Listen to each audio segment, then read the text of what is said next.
Assalamualaikum warahmatullahi wabarakatuh. Kami dari kelompok yang terdiri dari saya sendiri, Yovandra Arta Priyoga, dan teman saya, Rozik Mahbubi, akan mempresentasikan tentang ERP, Inventory, Sales, dan Distribusi, guna memenuhi tugas UTS Sistem Informasi Bisnis. Next. Eh, jadi untuk presentasi kali ini, kita akan menjelaskan tentang yang pertama adalah ERP, yang kedua inventory, yang ketiga sales, dan yang keempat distribusi. Next. Yang pertama adalah ERP. ERP sendiri adalah suatu model sistem informasi yang memungkinkan organisasi untuk mengotomasi dan mengintegrasikan proses-proses bisnis utamanya. Jadi dengan ERP, semua proses-proses dan operasi bisnis bisa dilakukan secara autopilot. Selanjutnya adalah ERP, juga merupakan sistem terpadu yang digunakan oleh perusahaan untuk mengintegrasikan seluruh sumber daya perusahaan. Jadi dengan ERP, semua sumber daya perusahaan bisa diintegrasikan dengan satu satu dengan yang lainnya. Jadi penggunaan sumber dayanya itu lebih efektif dan efisien lagi. Next. Berikut merupakan fungsi-fungsi sistem ERP. Yang pertama adalah integrasi antar departemen. Integrasi antar departemen itu eh, mengintegrasikan berbagai proses bisnis yang ada di perusahaan, jadi lebih efektif dan efisien. Yang selanjutnya adalah meningkatkan akurasi proses bisnis. Jadi dengan ERP, semua informasi yang didapatkan oleh departemen itu bisa didapatkan secara real time. Jadi dengan begitu pertukaran informasinya lebih cepat dan bisa meningkatkan akurasi proses bisnis. Yang selanjutnya adalah memudahkan dalam melakukan monitoring. Eh, Sistem ERP merupakan sistem terpusat sehingga perusahaan bisa melakukan monitoring dengan mudah jika jika menerapkan sistem ERP itu sendiri. Next. Berikut merupakan jenis ERP berdasarkan implementasinya. Yang pertama adalah ERP on-premise. Software ERP yang digunakan secara langsung dalam perangkat di perusahaan. Jadi itu kayak langsung digunakan oleh perusahaan itu sendiri. Yang selanjutnya adalah open source ERP. ERP ini memungkinkan perusahaan untuk memeriksa, memodifikasi, dan meningkatkan kode sumber ERP. Seperti halnya software open source lainnya, jadi jenis ERP ini semua perusahaan menggunakannya, bisa menggunakan, memeriksa, modifikasi, dan lain-lain. Yang selanjutnya adalah ERP berbasis cloud. Jenis ERP ini tersedia melalui layanan hosting cloud. Dengan layanan hosting cloud, maka perusahaan itu bisa mengakses datanya secara real time dan selama perusahaan itu memiliki akses internet. Yang terakhir adalah hybrid ERP. ERP gabungan on-premise dengan cloud. Itu merupakan gabungan antara premise dan cloud itu saja sendiri. Next. Lalu materi selanjutnya adalah inventory. Jadi inventory adalah sistem informasi yang mengelola data transaksi dan persediaan dalam gudang. Eh, Informasinya sendiri terdiri dari pengeluaran barang, pembelian barang, penerimaan barang, dan informasi lain secara cepat dan akurat. Yang selanjutnya terdiri dari sistem penerimaan barang, sistem pembelian barang, dan sistem gudang.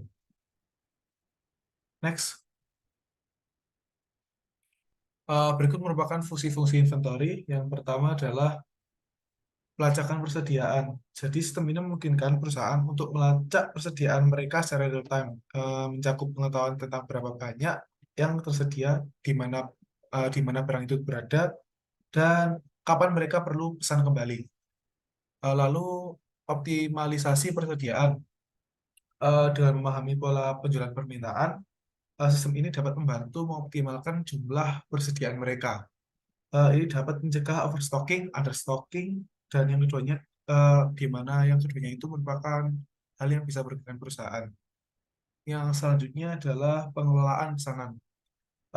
Sistem ini juga membantu dalam pengelolaan pesanan, memastikan bahwa pesanan diproses dan dikirimkan secara efektif dan efisien. Yang keempat adalah laporan dan analisis. Sistem ini dapat menghasilkan laporan tentang penjualan, persediaan, dan tren lainnya. Ini memungkinkan perusahaan untuk membuat keputusan ke depannya. Eh, yang terakhir adalah pengurangan biaya.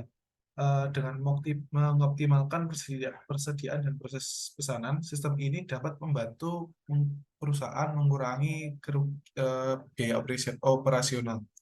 Next.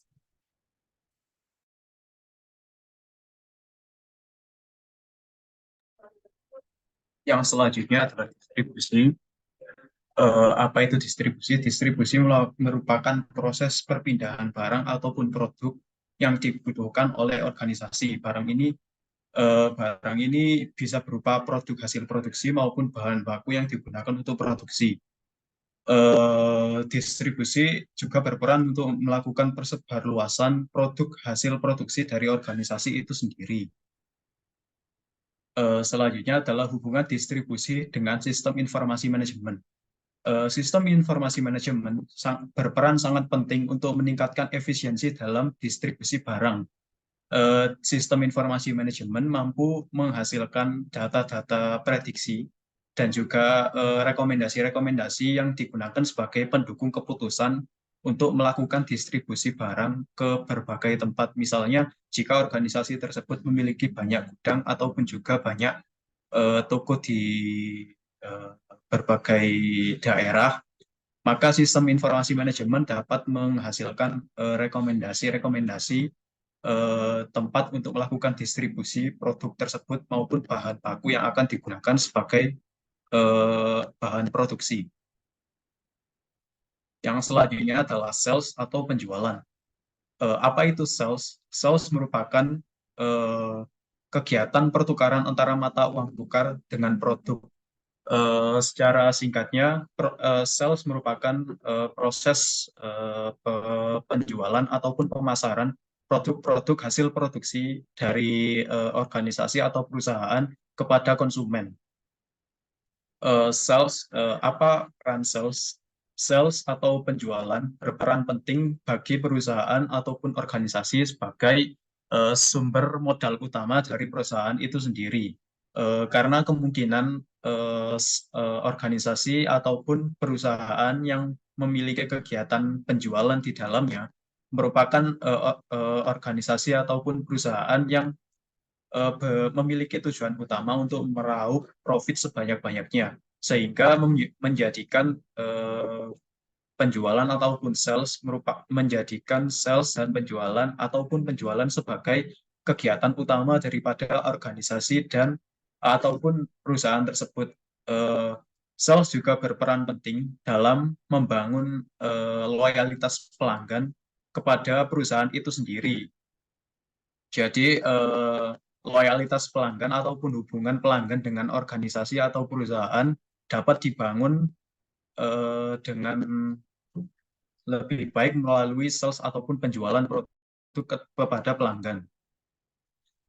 Dan yang selanjutnya adalah hubungan antara sales dengan sistem informasi manajemen.